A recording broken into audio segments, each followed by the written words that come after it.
নমস্কাৰ বন্ধুসকল যোৱাকালি সকলে দেখিলে যে কেনেদৰে আমেৰিকাত তেওঁলোকৰ ষ্টক মাৰ্কেট ৰেগুলেটৰ SEC আৰু তেওঁলোকৰ আইনী বিভাগ ডিপাৰ্টমেণ্ট অফ জাষ্টিচ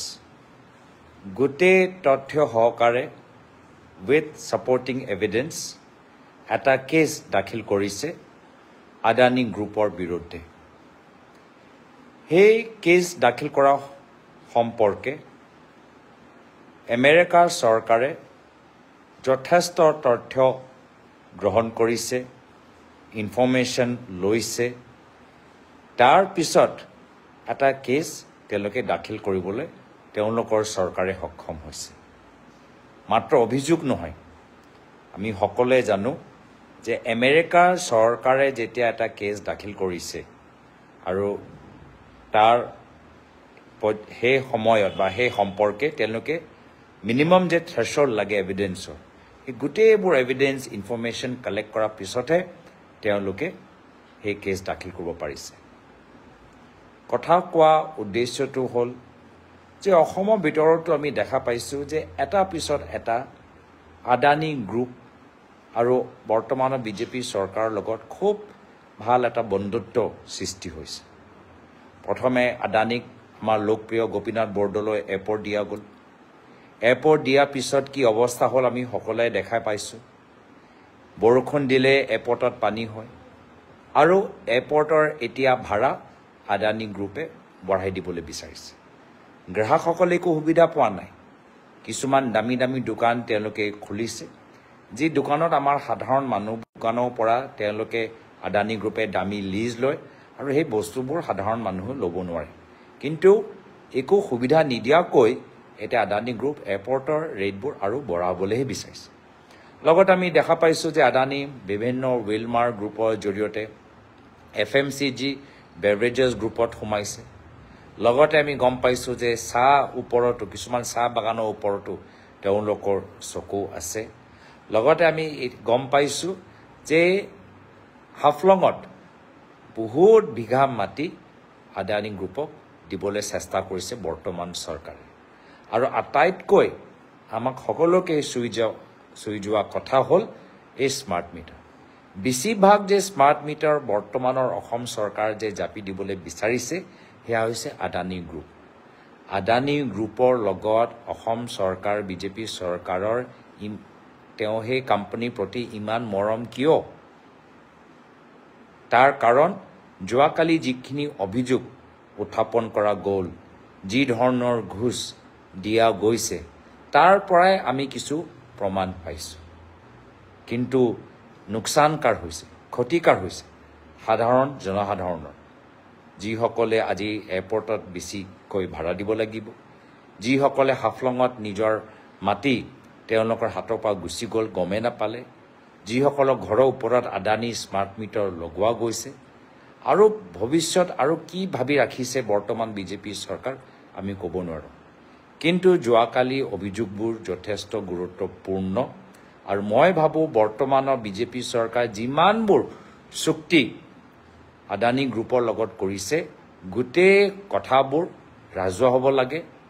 ফাদিল হ'ব লাগে কি টাৰ্মছ এণ্ড কণ্ডিশ্যন কোনে কাৰ লগত লগ পালে গোটেইখিনি কথা হওক ফাদিল হওক আৰু মই বিশ্বাস নকৰোঁ যে চৰকাৰে এইখিনি কথা নিজে ফাদিল কৰিব মই প্ৰশ্ন কৰিবলৈ বিচাৰোঁ কি যদি চৰকাৰৰ সাহস আছিলে যে লুইছ বৰ্জাৰ সময়ত তেওঁলোক এটা সাহস কৰিছিল যে আজি তাৰিখত সেই আদানী গ্ৰুপৰ ওপৰত এই যে বিদ্যুতৰ ক্ষেত্ৰত মাটিৰ ক্ষেত্ৰত এয়াৰপৰ্টৰ ক্ষেত্ৰত ইমানবোৰ যে এটা পিছত এটা চুক্তি হৈ গৈ আছে এটাই কোম্পানীৰ লগত তাৰ ওপৰতো CBI তদন্ত হওক আৰু গোটেই যিদৰে কেনিয়াত আমি দেখা পালোঁ কেনিয়া চৰকাৰে কেনিয়াৰ ৰাষ্ট্ৰপতিয়ে আদানী গ্ৰুপৰ লগত যিমানবোৰ চুক্তি আছে চব তেওঁলোকে বাতিল কৰিলে আৰু সেই ভিডিঅ'টো চাব মই নিজৰ টুইটাৰৰ ওপৰত দিছিলোঁ ফেচবুকৰ ওপৰতো শ্বেয়াৰ কৰিম যে যেতিয়া কেনিয়া সদনৰ ভিতৰত কেনিয়া চৰকাৰৰ ৰাষ্ট্ৰপতিয়ে যেতিয়া ক'লে যে আমি গোটেইবোৰ আদানীৰ লগত সহি কৰা চুক্তিবোৰ বাতিল কৰিছোঁ সকলোৱে স্বীকাৰ কৰিছে সকলোৱে তেওঁক সম্বোধন কৰিছে শুভেচ্ছা জ্ঞাপন কৰিছে আজি এনেকুৱা এটা পৰিস্থিতি যে আদানী গ্ৰুপৰ কাৰণে ভাৰতৰ ছবি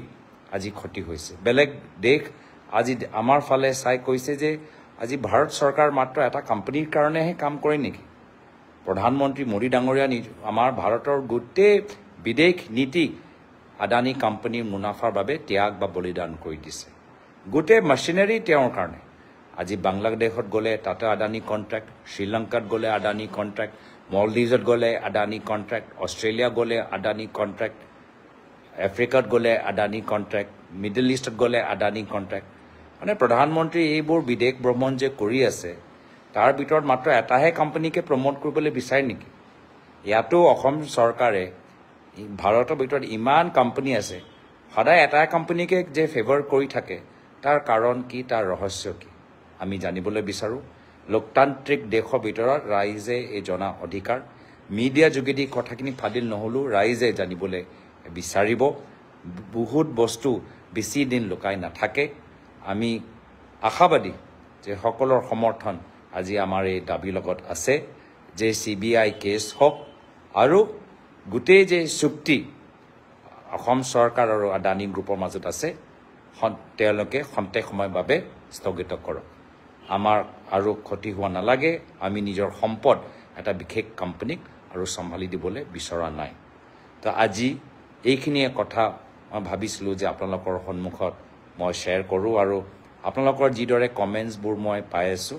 মই কমেণ্টৰ ভিতৰতো যথেষ্ট সমৰ্থন দেখা পাইছোঁ মই